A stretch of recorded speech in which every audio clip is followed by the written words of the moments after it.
So it's wonderful to know that every Ekadasi you read from the Srila Prabhupada Lilamrita. That's wonderful. So the part that you're up to, from what I was shown, is in 1972. And I know you're going in order, but I'm only here rarely, so I think Prabhupada will not be unpleased or angry if I jump a little to 1974 and 1975, where there are some specific Lilamrita pastimes that I have some first-hand knowledge of. So what I'm going to share today is a supplement to the Srila Prabhupada Lilamrita. Just so you know the process for writing the Srila Prabhupada Lilamrita, the BBT created a team of about 7 devotees that traveled around the world interviewing Prabhupada disciples for their memories. If every memory had been published, it would not have been 7 volumes. It would have been 700 volumes. So Satsarup Maharaj had a very difficult task of taking all those memories and deciding which ones to put into the Lilamrita. Difficult task. Prabhupada's glories are unlimited. You have read recently in the Srimad Bhagavatam, very interesting statement in the purport that Prabhupada wrote. He asked, is it possible for anyone to count the number of atomic particles, atoms, in this world? Not possible. But even if you could count to that number, the qualities of Krishna are even a greater number. If you think about that for a moment, you will realize what teeny brains we have. But what will happen when our Krishna consciousness is awakened? The difference between what we can get into our brain now and what we will have in our consciousness when we are fully Krishna conscious, I can't even compare it. Yesterday I was comparing an ant to a human. This is even more of a gulf. So that is what is waiting for all of us, going from our teeny human brain to Krishna conscious, to consciousness of Krishna. So at that time, when we know the glories and opulences and qualities of Krishna, we may also know the glories and opulences and different qualities of his devotees. So naturally, 7 volumes is just like the water in the hoof print of a calf compared to the ocean, okay? So anyway, what I'm going to tell you today is supplemental to what was published. Hare Krishna. And to help me tell you this,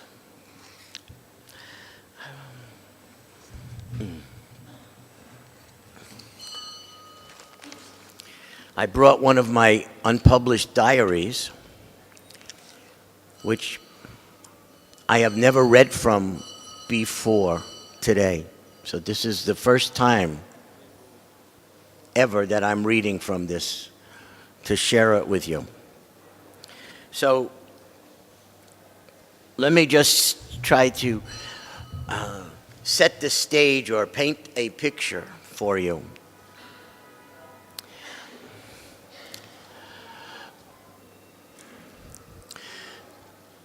Srila Prabhupada came to this world to deliver the Vedas to everyone on this earthly planet. Everyone, in every town and in every village, outside of India, in India, everywhere. He's an avatar who descended with this mission. And for the first 7 years of the Hare Krishna movement in America, in the Western world, that's 66, well, began 65, but that's 66, 67, 68, 69, 70, 71, most of 72. The process for spreading Krishna consciousness was through the Harinam Sankirtan. We talked about this for those who were there last night. The devotees in each temple were going out having kirtans in the public marketplaces and the public streets and some of the most famous streets in the world. They were marching and having kirtan 7, 8, 9, 10 hours every day, except Sunday, because in ISKCON, Sunday was the Sunday feast, love feast. So that was the ISKCON culture for 7 years. In the last year, in 1972, Srila Prabhupada created the Bhaktivedanta Book Trust. Before that, there was some little publishing, not much, called ISKCON Press in New York. But in 1972, he created the Bhaktivedanta Book Trust in Los Angeles to handle the publishing and the selling of all of his books yet to come. At the time the BBT was established, we had the abridged Bhagavad Gita. Well, I'll go in order. We had Easy Journey to Other Planets. We had, of course, Srimad Bhagavatam, the first canto in 3 volumes, 1972. And we had Srimad Bhagavatam, second canto in 2 volumes. We had the summary study of the 10th canto, the Krishna books, in 2 volumes. We had the summary study of Bhakti Rasamrita Sindhu, called The Nectar of Devotion. Those were our books. And later in 1972, the Macmillan Company, not the Bhaktivedanta Book Trust, published the complete unabridged Bhagavad Gita as it is. So Prabhupada starts the BBT, and there are 4 people in the BBT. Then, of course, there's all the devotees working in it. But there were 3 trustees, Srila Prabhupada, a devotee named Karandar Prabhu, a devotee named Balimardan Prabhu. Those were the trustees. And there was 1 assistant or secretary, and that was this lowly self, Rameshwar Das. So we were named in the original document, and that was 1972. And then at the end of 1972, in December, the temple in New Dwarka, Los Angeles, it wasn't planned, but it happened, had a book distribution Christmas marathon for 3 days. Now, up until that marathon,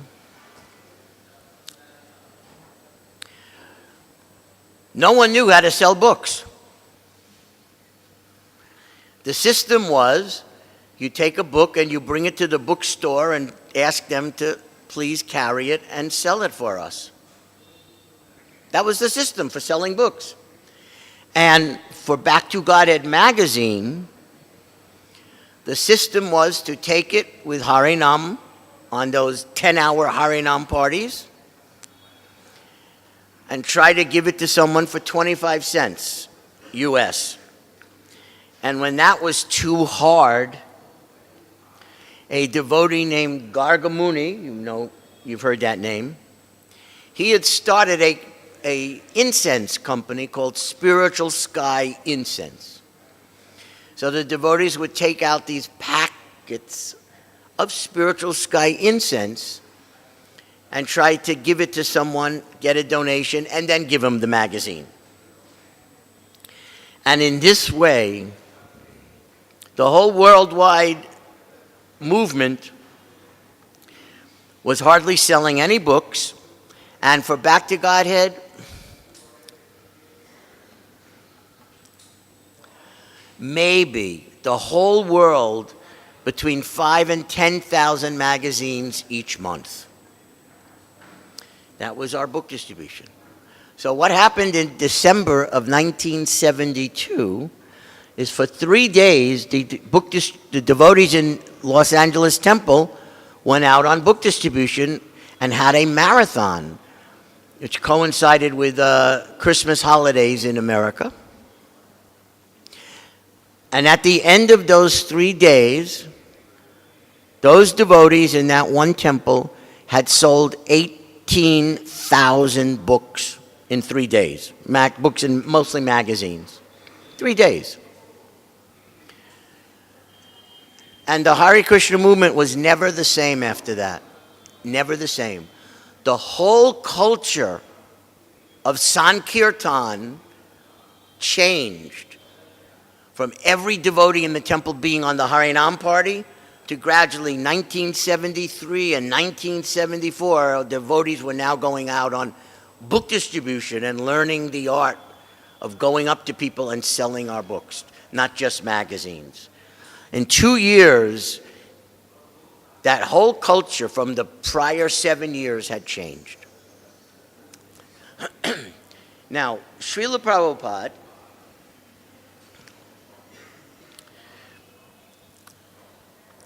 I think I mentioned this yesterday, had stopped translating the 3rd canto in 1969 to write the Krishna books and then to write Nectar of Devotion. And then he went back to finishing the 3rd canto in 1970 and 71. And then he finished the 4th canto in 1972. And then, sometime in 1973, he started writing 17 volumes of Sri Chaitanya Charitamrita. And he finished writing 17 volumes in 1 year.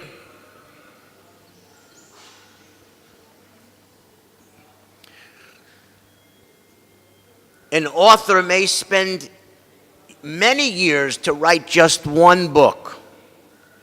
Some authors, a lifetime to write just one book.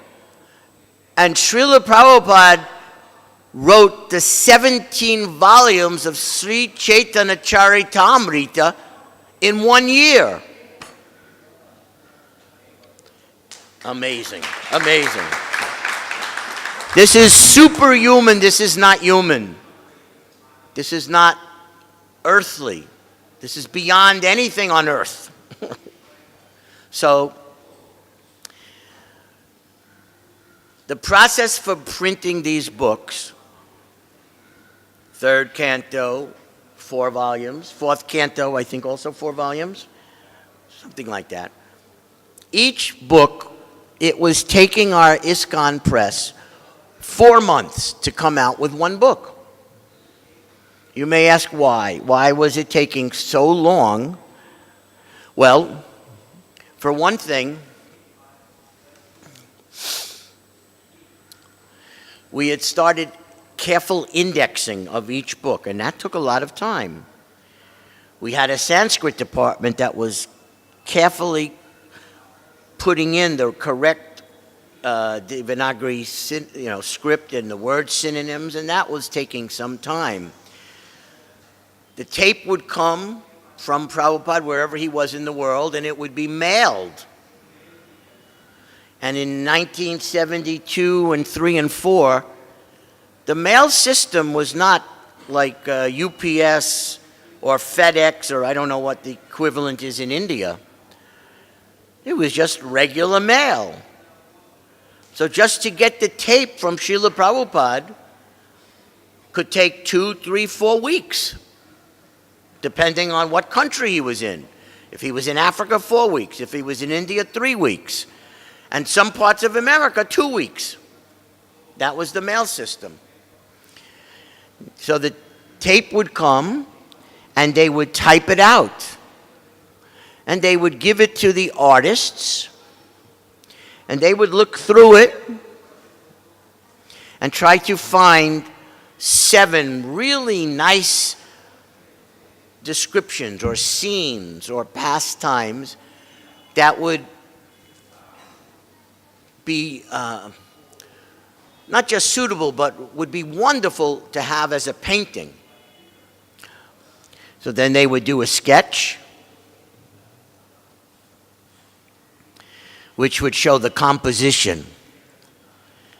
And they would have questions. I mean, after all, if you think of what is in the 3rd canto and the 4th canto of the Srimad Bhagavatam, right? We are talking about conversations amongst devas, or the priests, Brahmins of the devas, or pastimes that happen on places other than the earth.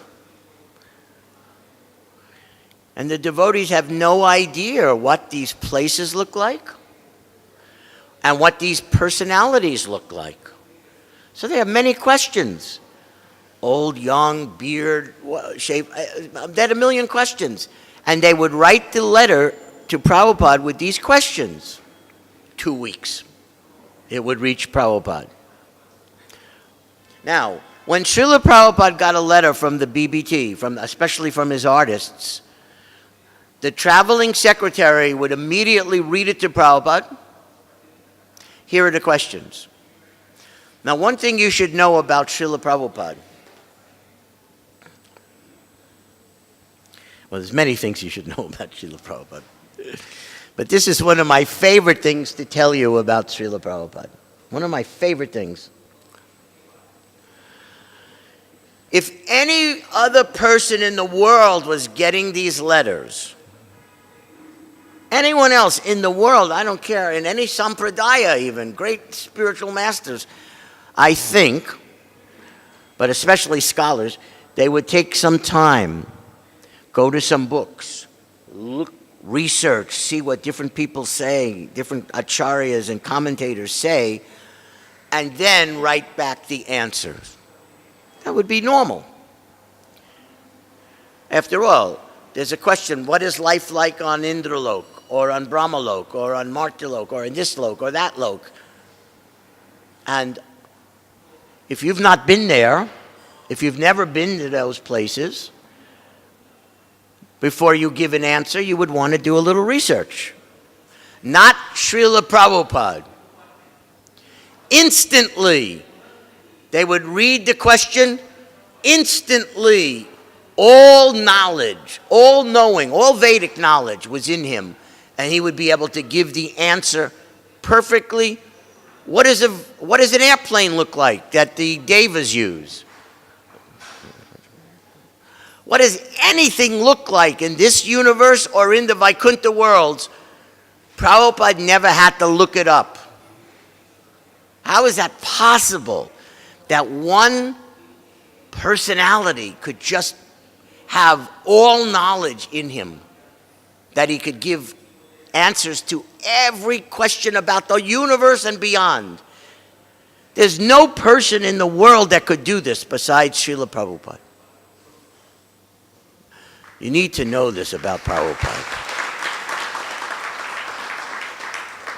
Immediately, he knew, and Krishna would speak to him in case he didn't, somehow or other, perfect answers. Imperfect questions, perfect answers, we like to say. So, the secretary would read the questions. Immediately, Prabhupada would give the answers, and the secretary would be writing.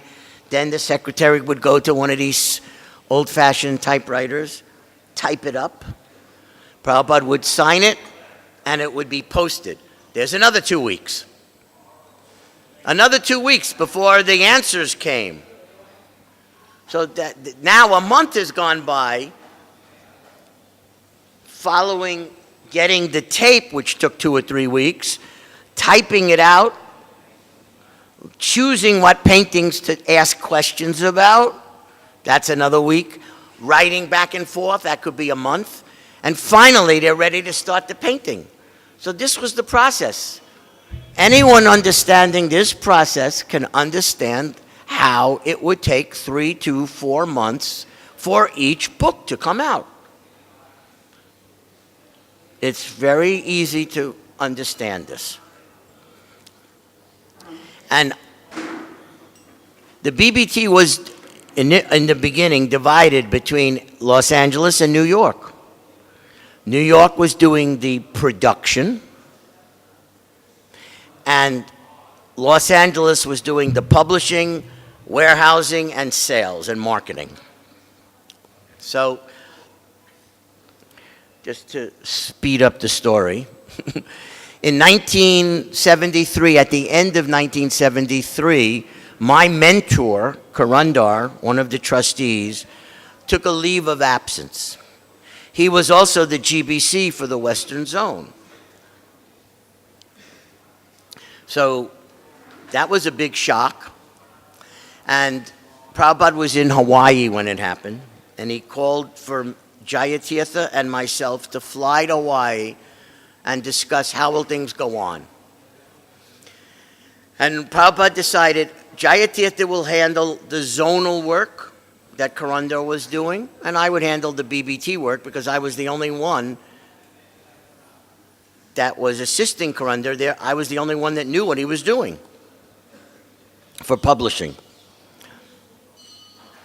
So that was at the end of 73. And at the end of 1974, the other trustee, Bali Mardan, took a leave of absence.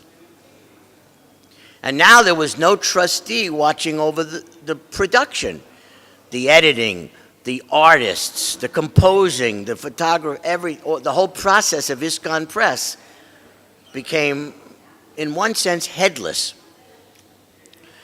So that was another shock. So Srila Prabhupada asked if I could somehow do it. And I said, Prabhupada, I don't think it's a good idea, but if you want me to do it, I can't do it from Los Angeles. You can't have me doing my Los Angeles work and my New York work. It all has to be in one place.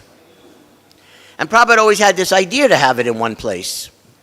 So he was in Dallas when we were having this conversation. He made me fly to Dallas, and then from Dallas he said, let's discuss it with the press devotees. Let's ask if they would be willing to move to Los Angeles. And so Srila Prabhupada and I flew together from Dallas to New York. And there were some very interesting conversations we had at the Dallas airport while we were waiting for the flight. I'll just share one of them with you. So this is 1974. And we have this amazing war, a Vietnam War, just beginning to come to an end. And Prabhupada liked to speak about, sometimes he'd like to speak about world events or histories, but from the eyes of how Krishna saw it, not how mundane people saw it. When Prabhupada spoke, you were getting God's idea, God's vision, how God sees things, how Krishna sees things. It was quite different from anyone else's speculations and thoughts. Even the deepest philosophers, it's just their own thoughts. Prabhupada, here are Krishna's thoughts. That's something you should know about Srila Prabhupada. So that when he writes about anything, that's letting you know how Krishna sees the universe. Not how some ordinary person sees, or even a deva sees. How does Krishna see the universe? We get to see that angle of vision from Prabhupada's books. You won't get this from anyone else, from any other book. How amazing is our Srila Prabhupada? It's amazing. So, we flew to New York, and Prabhupada asked the ISKCON press devotees if they would be willing. But of course, as you can imagine, anytime a devotee was asked something by Srila Prabhupada, it wasn't really in their mind a question that you could say yes or no to.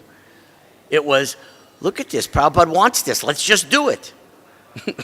So naturally, about 30 or 40 devotees said, yes, Srila Prabhupada, whatever you want.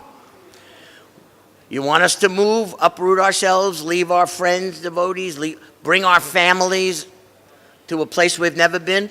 Whatever you want. That was how the devotees were with Srila Prabhupada. So, after the press devotees said yes, Prabhupada said, okay, Prabhupada said, let us present the idea to our GBC at the upcoming Mayapur festival in March of 1975. Now, I flew there with Prabhupada, but no one told me that while they're working on the fourth canto, there are 17 books lying there that haven't been started yet. I had no idea. So, in the beginning of 1975, Volume 2 of the Adi Leela came out of ISKCON Press. They started with Volume 2. Because they started with Volume 2, when they finally got around to doing Volume 1, it's so big. Volume 1 is so big because they had made a mistake starting at the 7th chapter as Volume 2 instead of the 6th chapter. So anyway, the Adi Leela Volume 1 is very, very big. It's much more than 400 pages, which Prabhupada wanted. Anyway, and just around the time of the Mayapur festival, Adi Leela Volume 1 came out. So we had 2 volumes of the 17. That means there's 15 books not yet published, right? But meanwhile, Prabhupada had just finished. He went back to Srimad Bhagavatam. And at the end of 1974, beginning of 75, he finished the very difficult to translate, 5th and write purports, 5th canto, Volume 1, 5th canto, Volume 2. Those were also lying there. So, at the Mayapur festival, Prabhupada said, okay, if we're going to move the ISKCON Press, if everything's going to be in Los Angeles, we have to make Rameshwar a trustee. So that, anyway, he made me a trustee at that festival. And in April, when I went back to Los Angeles, I knew if 40 devotees are coming, I need to house them. But also, I need a whole building for offices and Photoshop and art studios. And I had to find a building, knock down walls, and do all these things. So that was happening in April. And we were lucky, it happened very fast. So that in May, we told the press, we're ready. Everyone pack up. And they flew out to Los Angeles. And from the end of May to the middle of June, they set everything up. Now, ISKCON Press was in Los Angeles, ready to go. And Prabhupada, after the Mayapur festival, went to Australia, and he wrote me a letter from Australia that I am very unhappy. You get a letter from your spiritual master telling you that he's unhappy with you. This is like devastating. I'm very unhappy. There are 17 books that you haven't published. So I'm thinking, I didn't know about this. This is terrible news. And Prabhupada is blaming me on top. Of course, I'm now the trustee. Of course, I'm going to get the blame. And then I started thinking with the press devotees, what are we going to do? And I talked to Jayadvaita. I said, listen, we need more editing. So we need Hayagriva. He's a faster editor than Jayadvaita. Let me get Hayagriva and convince him to come to Los Angeles. And he agreed to come. So we were thinking very hard in May and June, getting ready for Prabhupada's visit. And with Hayagriva and some extra things with the artists, we came up with a plan where we would have duplicate editing, duplicate production lines. We'd somehow get the questions answered faster for the artists. Somehow or other, we would end up changing it from one book every 4 months to one book a month. That's 4 times as fast. And we thought, this is amazing. Prabhupada's going to love this. So it's the middle of June, and Prabhupada is getting ready to come to Los Angeles to see the press. He's going to walk around and see everything. And I get a call from Prabhupada's secretary. Prabhupada is very, very angry with you. So I nearly died on the phone. I said, what did I do? What did I do? He said, you have 17 books that haven't been printed. He is so angry. He's calling for a special meeting in Los Angeles. I said, what do you mean a special meeting? He is ordering Kirtanananda, Brahmananda, Tamal Krishna, Vishnu John, Rupanuga, Satsarup, all these leaders.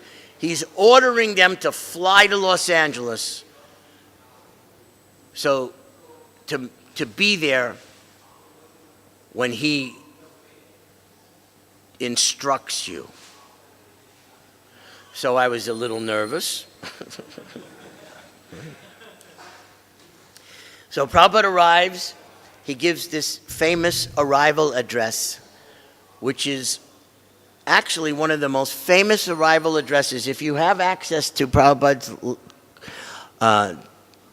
the tapes of all of his classes and lectures and conversations, you look up arrival address, Los Angeles, June 1975. You will hear one of the greatest arrival addresses of all time. Prabhupada explaining that the mission of the Hare Krishna movement is to publish and distribute books. It's just the most amazing. You will have chills if you hear this.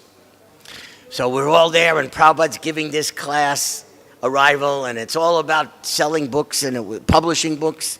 It was incredible. And now the very next morning, we go on the morning walk, and the ISKCON press manager was Radha Balava, and I'm there. And all these sannyasis are there, and GBC men are there. They're all at this morning walk. And so Prabhupada asked, so what is your plan? And I explained how we had this new plan. 4 times we're going to increase the production, 400%. We're going to come up with a book every month. And Prabhupada thought about it and said, okay, so that means it'll take you 17 months. And the way he said that it like took my wonderful plan. The wonderful plan seemed like nothing, right? So, here, I'm going to see if I can read some of this for you.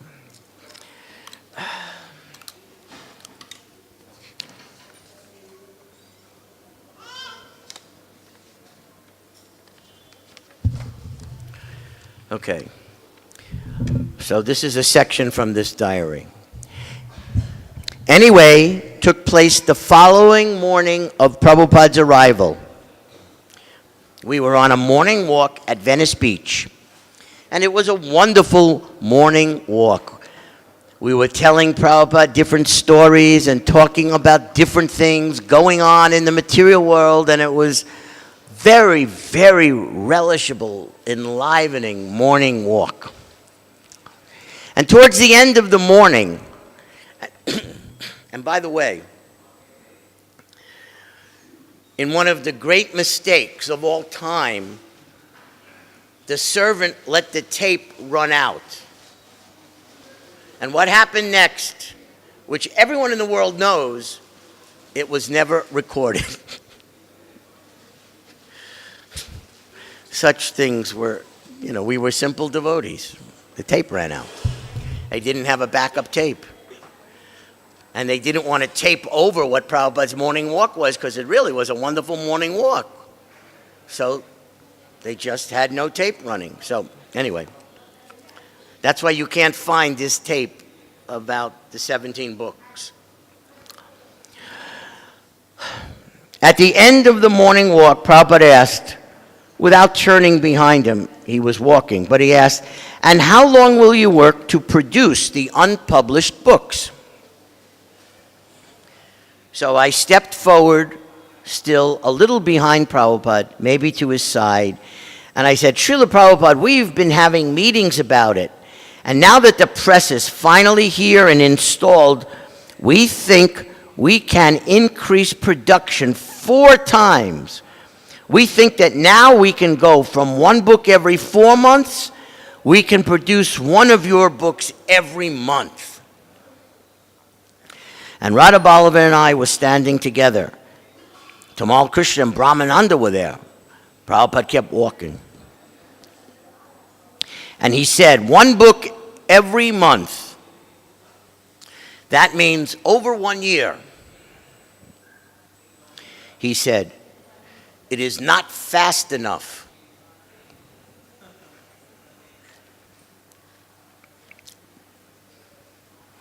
Then he said, you must do all the books in 2 months.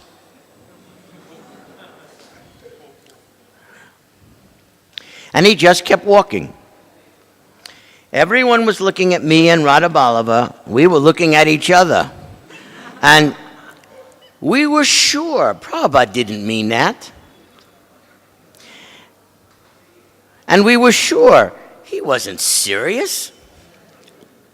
So I began to speak again and said, Prabhupada, when you take into consideration the artists and the indexing and all the different things, I don't really think it's possible to do all the books in 2 months.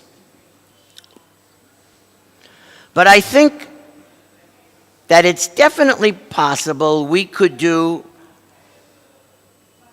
and I was now groping for some words. I wanted to please Prabhupada. I wanted him to be satisfied. I didn't want to just come back and say, no, we'll just do 1 book a month. But I really didn't believe we could do anything faster than that. So Prabhupada again stated, no, you must do all the books in 2 months. And it was at that moment that I realized that Prabhupada was serious. And Radha Ballava and I looked at each other in complete disbelief. We couldn't believe Prabhupada was asking us to do this. And I said, Prabhupada, I think it's impossible to do this.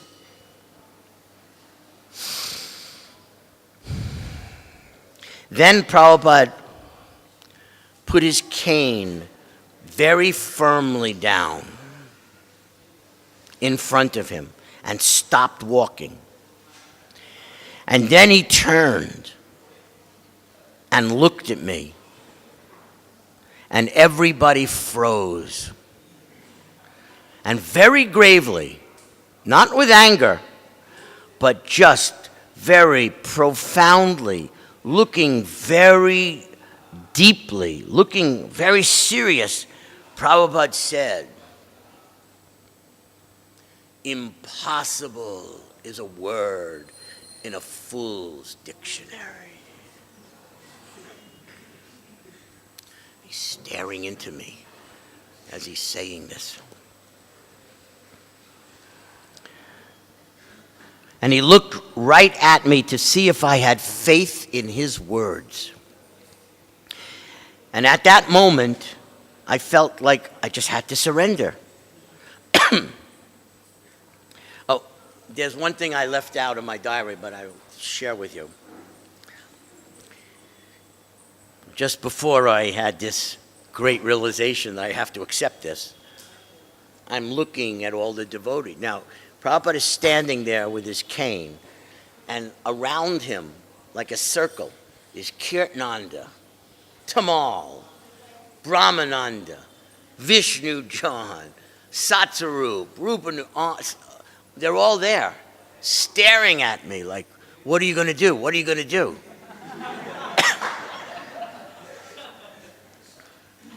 And then I also realized another thing about how they were looking at me.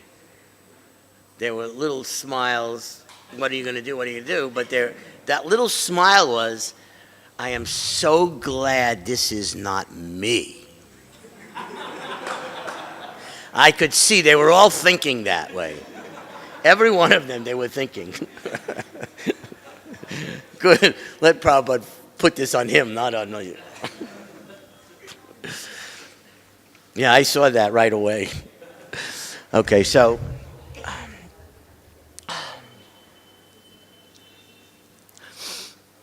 at that moment, I felt like I just had to surrender. I had to throw away my material intelligence.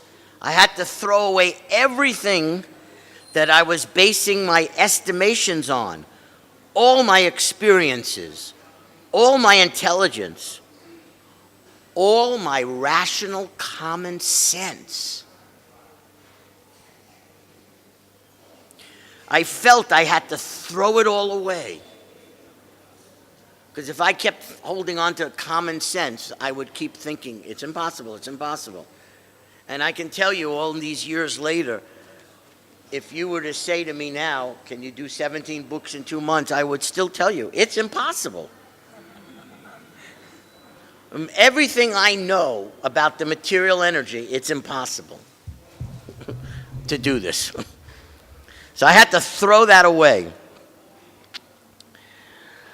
I was being asked to just surrender to Prabhupada, and I was just speechless, because when he said that impossible is a word in a fool's dictionary, I realized that if I don't believe Prabhupada, it means I don't believe in God.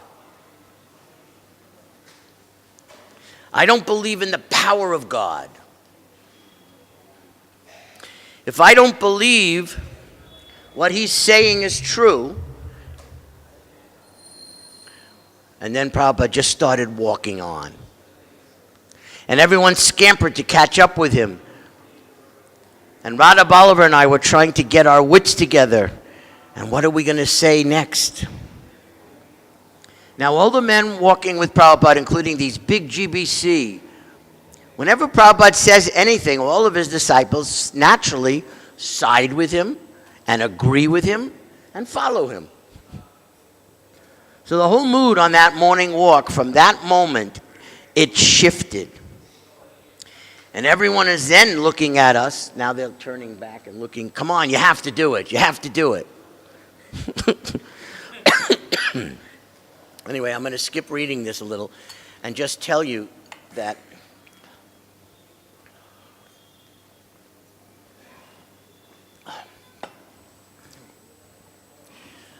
I just knew what I said. if I don't believe what Prabhupada just said, then I don't believe that there's a God. I don't believe in the power of God. I don't believe in it. Where's my faith? And when I had that moment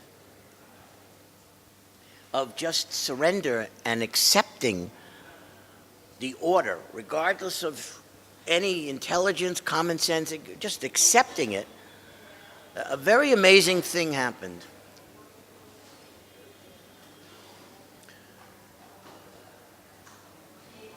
This is like a little glimpse of what must happen when devas and different beings surrender to Krishna after doing some yajna, and they get powers how to create or how to do different things. So I'm a little tiny insect, and the idea of how to print 17 books in 2 months start pouring into my brain from some outside source, not from me. They're just ideas are now coming. And I'm speed talking to Radhabala. We could do this, we could do that. He's getting caught up in it. Oh yeah, we could do this. And all of a sudden we're having this amazing conversation. Like the walk is going on and we're like getting fed this energy. That's what happened. So rather than get into all the technical details of what we did, I will tell you that we caught up to Prabhupada and we said, Srila Prabhupada, we can do it, but let us meet with ISKCON press devotees and then we'll have some questions and we need to meet with you tomorrow to discuss how we're going to do this. And Prabhupada said, all right. So Radhabala and I jump in a car and rush back to the temple. We call a big meeting of the press devotees and we just start telling them what just happened. And every one of them, of course, starts off by saying that's impossible.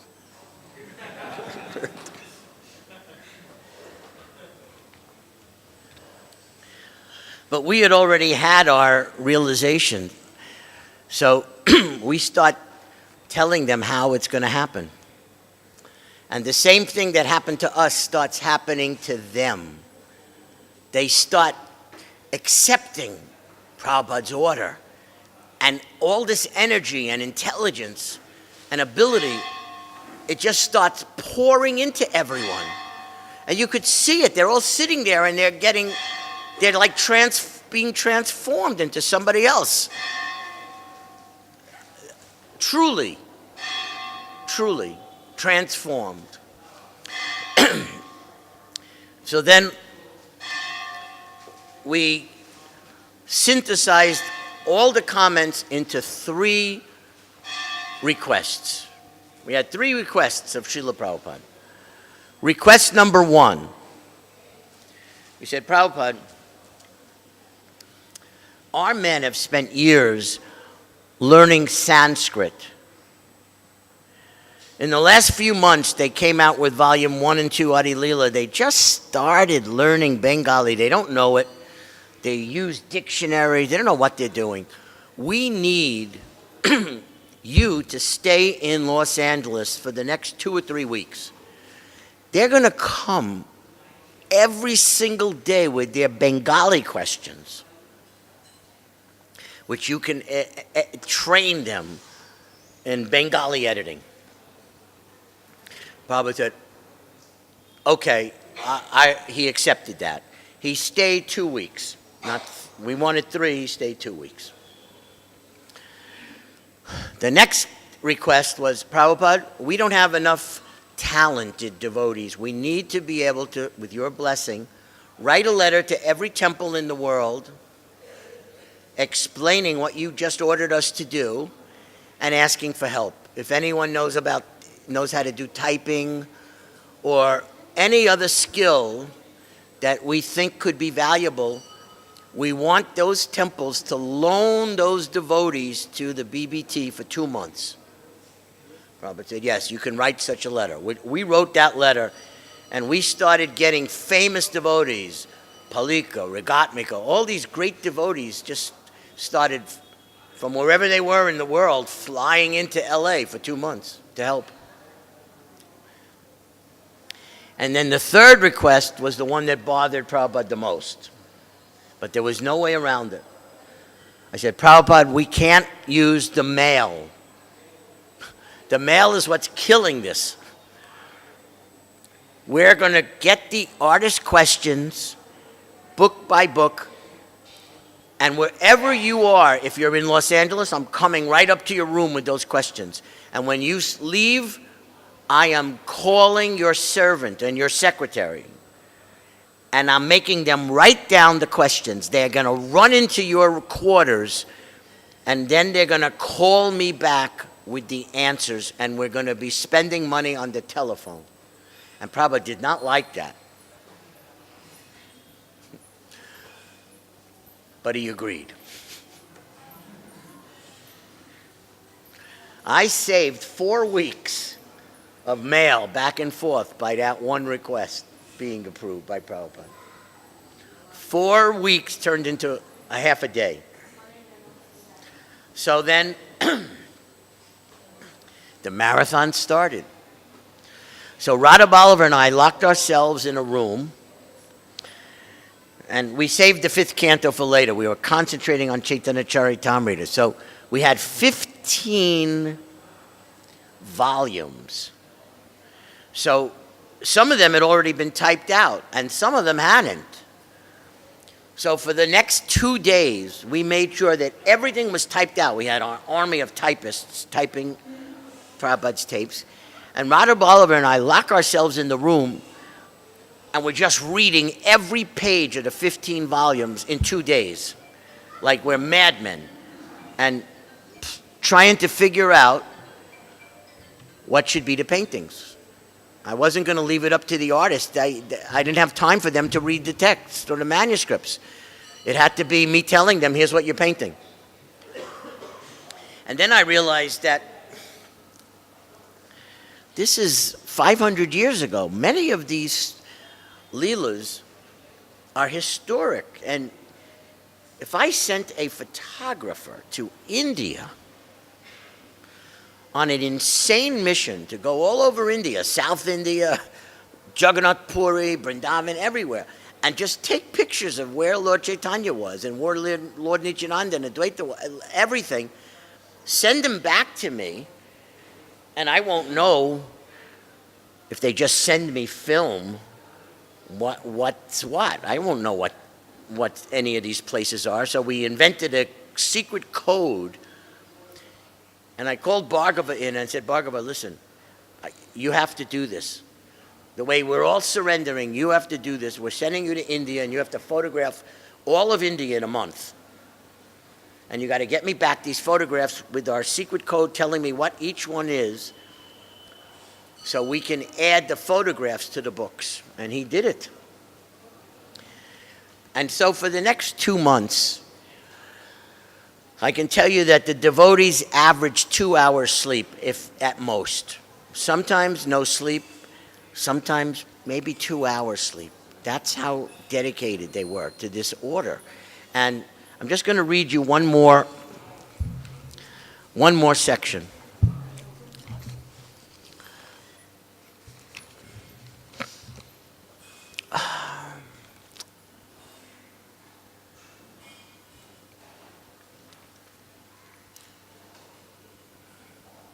All right, I'll read you 2 more sections.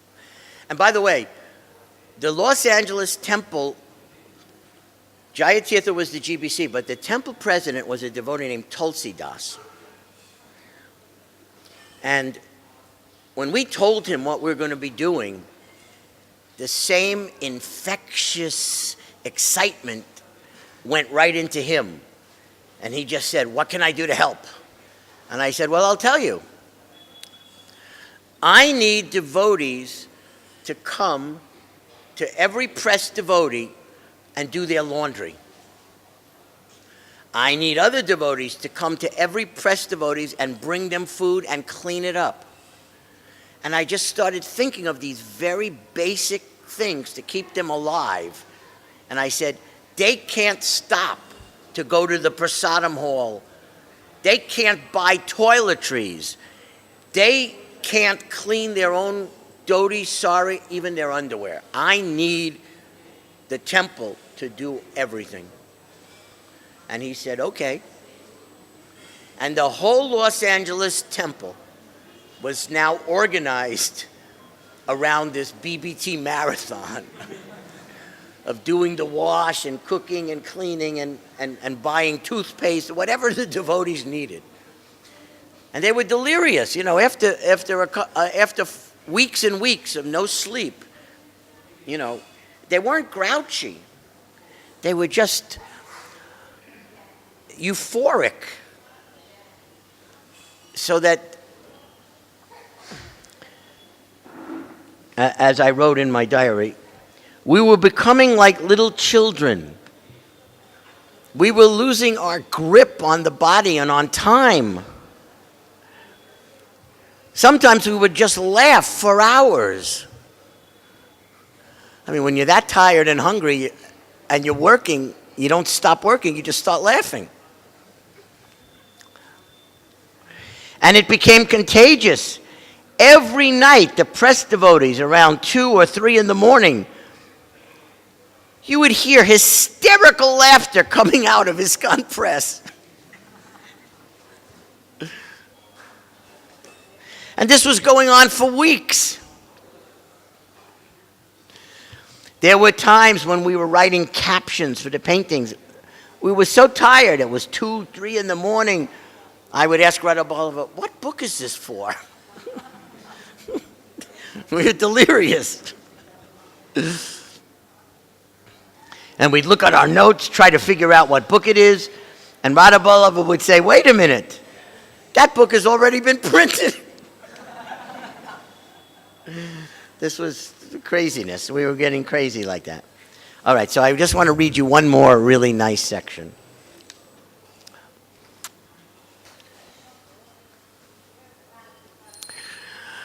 For 8 weeks, the devotees just gave up eating and sleeping. At the most, 2 or 3 hours sleep, at the most.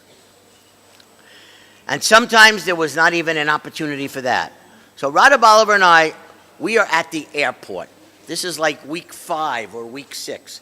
There's a whole section in here on how we arranged with the printer to stop everything. It's a big deal to set up a press for one book. Well, we were going to give them 17 books in 2 months. They had to like reserve all their printing presses just for us, because they were going to be getting 8 books a month. And then trainloads of paper had to be bought. I mean, this was another part of the marathon that nobody knows about, but everything was being organized like at supersonic speed, somehow or other. So now Radha Ballava and I are at the airport. We picked up the books. We rushed back to the temple.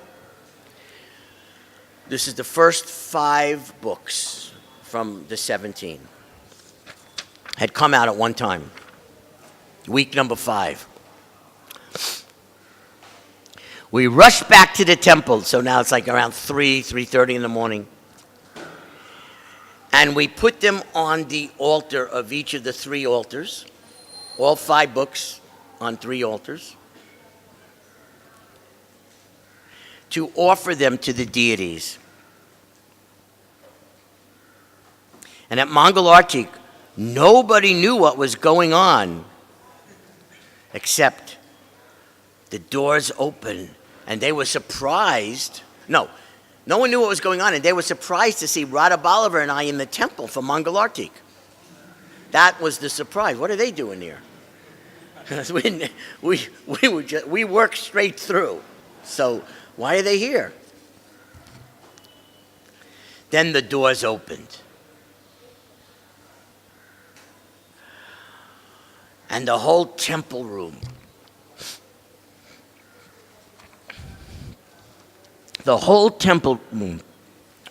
was stunned. Hundreds and hundreds of devotees, they were just staring at these 5 new books. Prabhupada had just left a week ago, so the miracle that was taking place hit everybody all at once. It just struck everyone that it is actually going to happen. And the whole temple room, all the devotees were having the most ecstatic kirtan. The women were screaming, crying. People were, men, grown-up men and women were just crying, hysterical. They were sobbing and crying. They were just so overwhelmed with emotion. Seeing these 5 books on the altar and just being part of the miracle. This was the mood during the entire 8 weeks. If you look through these volumes of Chaitanya Charitamrita, you'll find each volume had between 8 and 11 new paintings, 4 to 7 pages of color photographs. If you add it up, you will realize that our art department painted. Be interesting for someone to get the exact number. Someone could go through and just figure out how many paintings and how many photographs there are in those 17 volumes.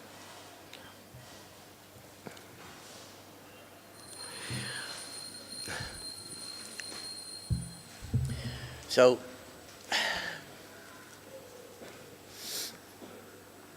at the beginning of the marathon, I always thought the problem was going to be the artists. How are they going to do this? And we had artists flying in from around the world, but one day, one of our Harinam parties was at the beach, and they found this very nice devotee from a person. He wasn't a devotee. Very nice person from Latin America. You know, he had his shoes off, walking around barefoot in the sand of the beach. His name was Hector. This is just one of many stories of how this marathon happened. And they brought him back to the temple because he, you know, they're preaching to him and he's interested in spiritual life and yoga. And he mentioned to someone, "What do you do?" "Oh, I'm an artist." So that devotee ran up to me and said, "Hey, we found some artists on the beach, barefoot." And it did, you know, I go, "Of course I'll meet them, because what else could happen?" You know, what else, whatever Krishna sends. This person, Hector, had an ability. He couldn't do anatomy, he couldn't do people, but he was a landscape artist. And he was like an artist that you see on having a TV show where they could do a painting in a half an hour. He had the ability to do trees and oceans and mountains and leaves and anything to do with landscape. He could do it in less than 1 day. And I didn't believe it when he starts telling me what he does, and I brought him over to the press, and I had him do some landscape, and all the artists, Bhadraj, Parikit, Murliraj, they're all watching, and we're all thinking the same thing. Okay, we're going back to what we did during the Krishna book. We're going to have an assembly line.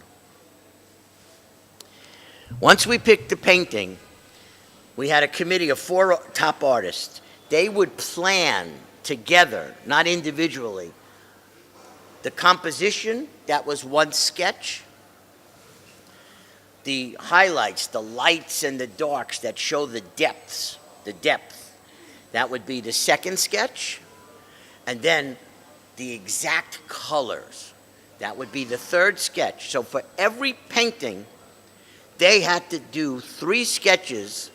And I didn't have time to send it to Prabhupada because we were making phone calls, so I had to approve these sketches, and I didn't know anything about art. I mean, the press had just come to Los Angeles a month earlier, right? And then now Krishna's letting me learn about art and approving the sketches. So no one was allowed to go on the canvas until the sketches were done and approved. And then whatever background and landscape that that would go right to Hector. And he'd have the sketches and he'd paint it all in, and then the artist would come back and paint in Lord Chaitanya or whoever had to be painted in. And the artist would paint until they dropped. So you'd see artists unconscious at the easels, like at 1, 2 in the morning, right? And I'd then sneak in and take the painting. If there was one artist that was still awake, I'd bring that painting over, finish this now, and then I'd bring it back. So the artist would wake up, and the figure that they had started had been painted in, and they couldn't figure out how that was happening. One artist figured it out. This is the last story I'll tell. Parikit, very wonderful, amazing artist, but one day, about 5, 6 weeks, he just couldn't take it that I was doing this, taking his painting and making someone else paint the face and bring it. He couldn't believe that I was doing that to him.